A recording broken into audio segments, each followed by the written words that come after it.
Nouvelle réception manga et c'est parti.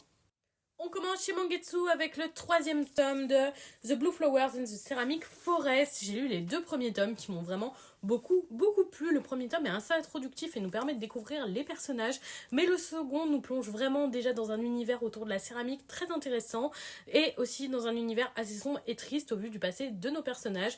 Le rapprochement se fait petit à petit et j'ai hâte de lire ce tome et c'est édité chez Mangetsu.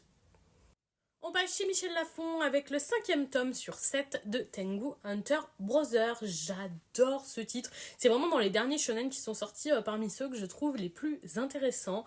On a une histoire assez originale et surtout des personnages très accrocheurs, de superbes dessins, dont cette couverture que je trouve absolument magnifique. C'est une lecture que j'aime beaucoup. Elle change pas forcément, mais je trouve qu'elle nous propose ce qui se fait de très bon dans le shonen. Même si malgré tout c'est un seinen. On reste chez Michel Lafon avec le septième et avant-dernier tome d'Hellfire Messenger. La couverture de ce tome est juste dingue. J'adore cette histoire aussi très originale. Pour une fois que les anges sont les méchants et les démons les gentils, ça change vraiment de ce que j'ai l'habitude de lire et je le trouve très agréable. Des combats très dynamiques et une histoire prenante. Franchement, je suis curieuse de découvrir cet arc final.